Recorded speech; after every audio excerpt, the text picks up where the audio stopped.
claro, né, o que pode acontecer com uma massa de pessoas esclarecida? Vai votar em outros e não nos censurar impostos e não nos que saqueiam as empresas públicas, roubam dinheiro de aposentados.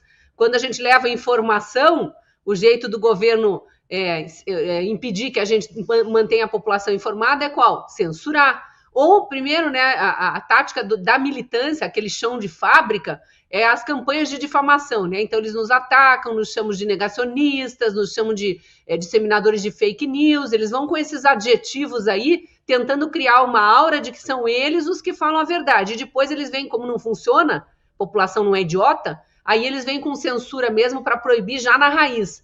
Não bastasse avançarem sobre a liberdade de expressão das pessoas via redes sociais e sobre a liberdade de imprensa, que é um dos pilares da democracia, impedindo que jornalistas façam o seu trabalho honestamente, aí eles também vêm e apelam para censurar as empresas. Estava dando uma busca rápida aqui, enquanto vocês falavam, em como que foi implantada a censura lá na União Soviética, depois da Revolução Bolchevique, né? Adivinha o que eles fizeram? Qual foi o primeiro decreto que eles expediram em relação a tolher liberdade de expressão? Início de novembro de 1917, o governo soviético assinou um decreto que proibia a publicação de qualquer artigo burguês criticando as autoridades da época. Olha que coisa linda, eles tentaram impedir críticas às autoridades. Por quê? Porque eles são os donos do poder e querem também ser os donos da verdade.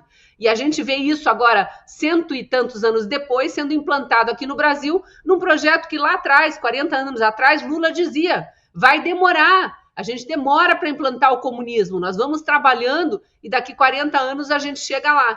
Estamos, infelizmente, vivendo esse momento histórico com um Congresso fraco, acovardado, volto a falar do Senado, porque é o único que tem condições de caçar ministros do STF que desrespeitam a Constituição e o próprio presidente da República. Impeachment de ministros acontecem ali, impeachment de presidente da República no Congresso, em geral, com a presença dos deputados também. Então, é muito difícil a gente ver a censura caminhando a passos largos, a censura é sempre o primeiro passo da implantação definitiva de ditaduras e uma parte da população dormindo em berço esplêndido, como se a gente vivesse uma democracia ainda.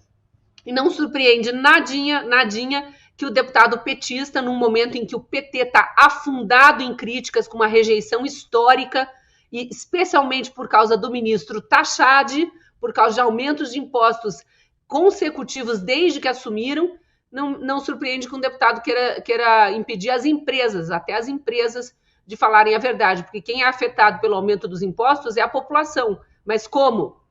Através das empresas. As empresas precisam jogar aquela carga tributária abusiva sobre o preço dos produtos, senão elas se tornam inviáveis, elas vão à falência. Aí qual é o discursinho dos petistas, dos comunistas? É o burguês contra o pobre, o patrão contra o operário. Por quê? Porque é o burguês, é o patrão, aqueles que geram emprego, aqueles que geram renda, que geram PIB, que são os culpados? Não, porque eles querem esconder que os culpados são os governantes, os maus gestores ou os gestores que gostam de surrupiar o dinheiro do povo através de impostos, aumentando a carga tributária, como faz agora o PT. É um absurdo, a gente não pode deixar isso passar, não. Que bom que lá no Congresso já começou a gritaria contra esse projeto. Isso aí, Cristina Grêmio, temos que barrar esse tipo de situação sempre, temos que fortalecer a liberdade, sempre a liberdade fortalece a verdade, é o nosso lema, levando para São Paulo também essa discussão com o Lucas Saba e o Jorge Serrão. Saba, ontem nós falamos sobre os empresários receosos com a questão econômica do país, não querendo investir, obviamente, até uma resolução de tudo isso, quem sabe em 2026. E agora, mais uma vez, mexendo com as empresas, com empresários, o governo quer censurá-los também, afinal, ficar falando a verdade machuca o governo da mentira, né, Saba? Não só os empresários estão preocupados com a situação econômica do Brasil, né, Guilherme Oliveira, Anne, Cris, bem como todos os brasileiros, até porque nós tivemos a proeza de conseguir a segunda maior taxa de juros reais aí do mundo, e antes a culpa era do Campos Neto, agora parece que é do Galípolo, nunca é do governo federal. Serrão, falando dessa questão da censura, eles só não sabem como, mas eles querem censurar. Agora a pauta do momento se é constitucional ou não, artigo 19 do Marco Civil da Internet, que está aí em vigor há muito tempo, não é dos melhores. O texto, longe de ser um exemplo a outros países, mas é o que nós temos de legislação. E agora eles querem censurar, uma vez que a Câmara dos Deputados deixou esse tema rolar, o STF falou, não, é o seguinte, a gente não tem voto nenhum, mas a gente precisa dar uma censurada aqui, inspirados em Xi Jinping, então vocês ficam aí na turma de vocês que a gente vai atropelar o poder legislativo e vamos fazer por aqui mesmo. Pois é, não, e as tentativas de censura do PT, elas chegam a beirar o ridículo. Essa proposta agora de proibir empresas de criticarem o governo, ela já nasce morta na essência. A DPF 130 do Supremo Tribunal Federal garante a qualquer um o direito de criticar a autoridade. Está lá, não tem discussão. Esse negócio, o Supremo, o Gilmar Mendes disse que o Supremo é contra a censura. Acreditem nele. O Supremo é contra a censura. Já decidiu que não pode haver censura no Brasil. Então, você dá só um aviso. Se alguém lá no Supremo quiser censurar, só diga, a DPF 130, por favor, não censura não, tá? Porque o Supremo já decidiu que não pode censurar.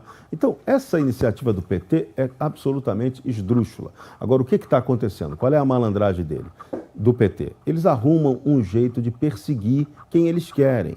Aí eles usam as estatais têm advogados inventam ações contra aqueles que eles querem perseguir e começa o jogo gestapiano de perseguição. E o triste é que o Ministério Público acaba entrando nesse joguinho, é o joguinho contra a liberdade de expressão. Aí agora vão começar a surgir denúncias internacionais. Você começa a perseguir aqui, nego denuncia lá fora. Aí começa a vir lei Magnitsky. Tem gente achando que vai ser só contra, estão falando só do ministro Alexandre. Não, essa regra vai pegar todo mundo que praticar censura, que prejudicar censura. Você pode estar processando aí o juiz inadvertido. Você pode estar processando alguém que trabalha para uma emissora norte-americana, por exemplo.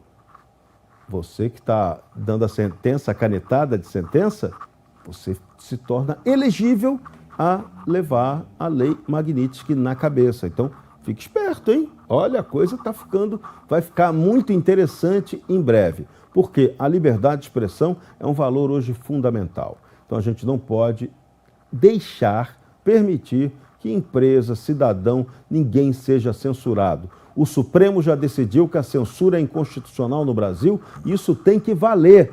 Nós temos que fazer valer o que o Supremo Tribunal Federal decidiu muito corretamente na gestão de Carlos Aires Brito. Aliás, eu gostaria de ouvir todo dia um pronunciamento do ministro Carlos Aires Brito, lembrando o que ele fez de bom na DPF 130. Eu sinto ele, às vezes, muito calado em relação a esse excelente trabalho que ele fez. Também o ministro Celso de Mello, que tem um voto brilhante nessa DPF, garantindo que a autoridade pública, quem é gestor de empresa pública, tem e deve ser criticado livremente, sem risco de punição. Isso está lá, é o Supremo que decidiu. Então não pode chegar o juiz de primeira instância, chegar e dar sentença diferente. É Magnitsky neles, porque eles só vão aprender na hora em que levarem uma punição de verdade.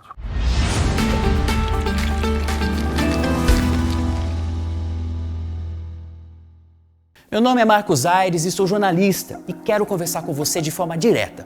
Tem muita coisa acontecendo no país, decisões polêmicas, censura disfarçada e uma tentativa constante de calar vozes que pensam diferente. Por isso, é mais importante do que nunca ter um jornal sério, que questiona, investiga e defende valores como a verdade e a liberdade.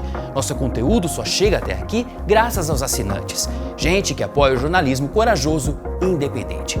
Assine a Gazeta, informe-se com profundidade todos os dias. Clique no link da descrição ou acesse gazetadopovo.com.br/oferta.